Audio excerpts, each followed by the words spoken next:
Bueno, ya estamos en estudio con Julio Ubillús, es el secretario general de la Federación Nacional de Trabajadores del Poder Judicial. Se ha anunciado una paralización para este 3 y 4 de noviembre, es decir, para mañana y pasado, jueves y viernes no va a haber atención de los trabajadores judiciales, lo cual va a poner en stand-by todas las diligencias judiciales que se tenían para este fin de semana.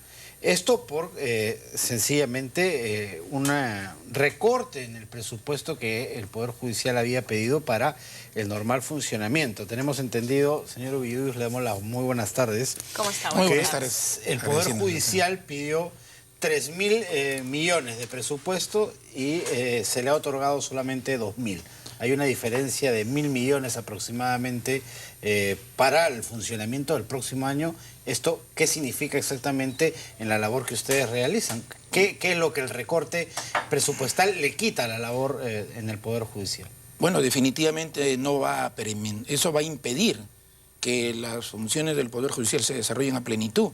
Se está retirando, por decir así, recortando en 1/3 el presupuesto requerido por el Poder Judicial, que es lo más elemental, lo más mínimo que se puede solicitar para los efectos de que se pueda implementar una infraestructura adecuada, se pueda insertar al Poder Judicial de manera plena en la informática, se pueda dotar de la logística correspondiente, se pueda dotar de personal que acuda a las diligencias de manera plena sin tener que estar de repente cumpliendo doble turno. Hay trabajadores que de manera ordinaria desempeñan sus funciones y se quedan horas adicionales para poder mínimamente avanzar en el despacho que tiene una sobrecarga procesal tremenda. ¿Y esas horas extras se pagan? No se pagan. No se pagan. Aunque parezca increíble, no se pagan los trabajadores judiciales. ¿Cuántas horas extras trabajan? Un promedio de 3 horas diarias. 3 horas. No menos de 3 horas diarias. No menos de 3 horas diarias incluso, pagas. sí, incluso en algunos casos hay trabajadores que van los sábados y domingos a la hora. ¿Y que no se les paga? No se paga, hacen una compensación de hora por un día de descanso, pero que por la misma sobrecarga procesal no lo pueden hacer efectivo. Además, esos trabajadores, imagino, están en CAS, así que sobre ese tema... Su nivel de protesta es aplastado, mínimo, ¿no? digamos, aplastado, sometido.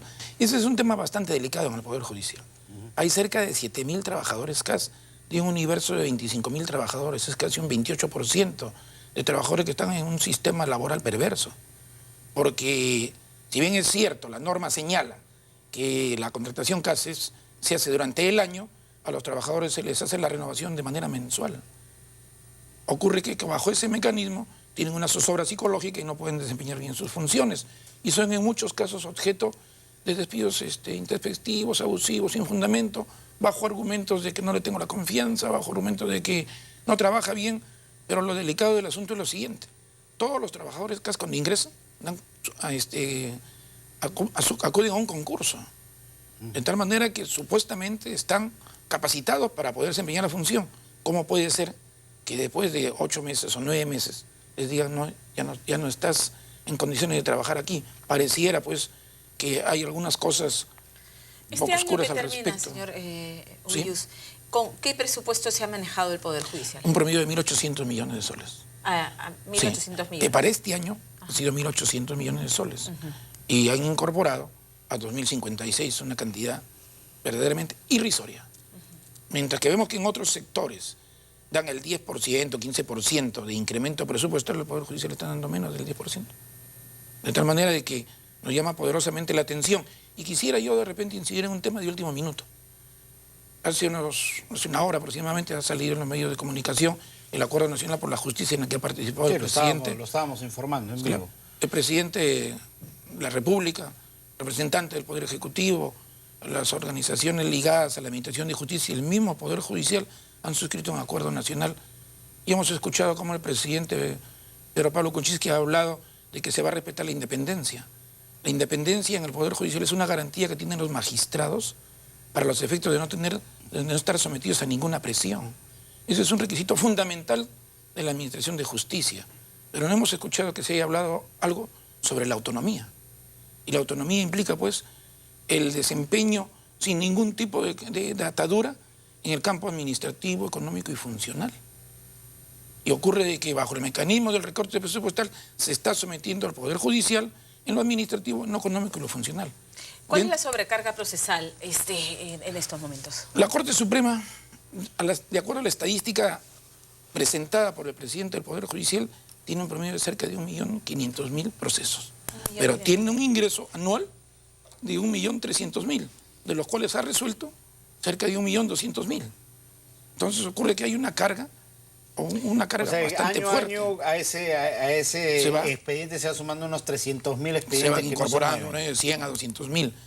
El Poder Judicial ha pedido que se implementen más salas de manera permanente. No se da porque no hay recursos económicos. El Poder Judicial requiere de infraestructura. Yo quisiera que se conociera la infraestructura en provincias. Es una infraestructura que da mucho que desear, que INDECI en muchos casos la ha declarado inhabitable y poco apropiada. Sin embargo, se continúa en esos lugares. Pero yo quisiera regresar al tema fundamental de la dinámica de los trabajadores. Los trabajadores judiciales, desde el año 2012 estamos esperando el segundo tramo de la escala remunerativa que se nos ofreció en aquella oportunidad. Se quedaron en el primero. Nos quedamos en el primero.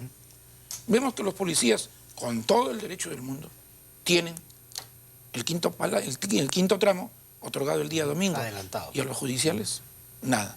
Salió la ley de fortalecimiento de la Administración de Justicia que implicaba y que implica un incremento de remuneraciones a los magistrados por producción, vale decir, por trabajar más y rendir en lo que significaba la culminación de procesos, y en esa maquinaria trabajan también los judiciales.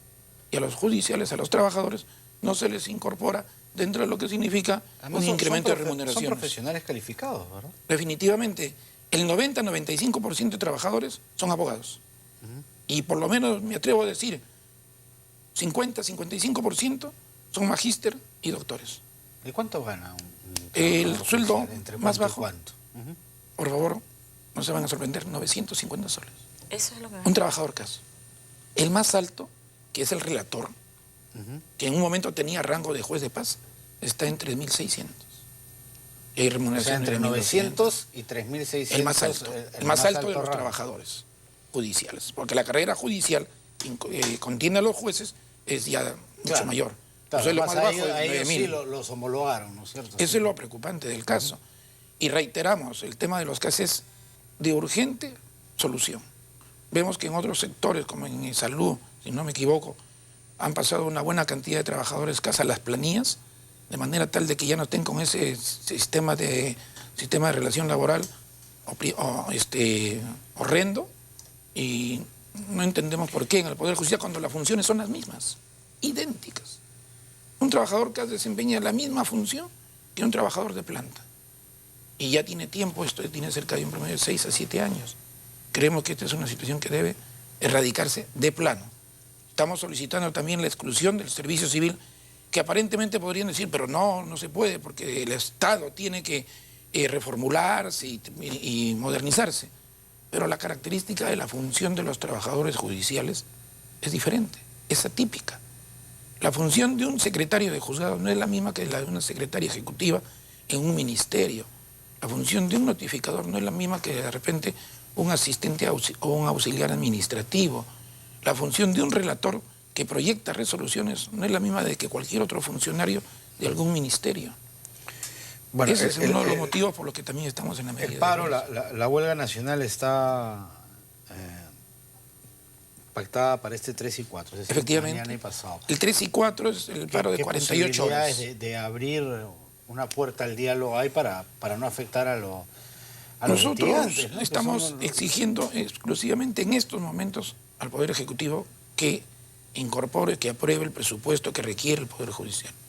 El doctor Ticona está haciendo los requerimientos del caso, pero nosotros sí estamos en una situación en la que vamos a continuar en la medida de lucha en tanto y en cuanto no haya una solución efectiva y concreta. Todos los años nos han dicho que de repente se resuelve el tema de la escala remunerativa, que de repente se resuelve el problema de la infraestructura, pero todos los años se le recorta el presupuesto al Poder Judicial.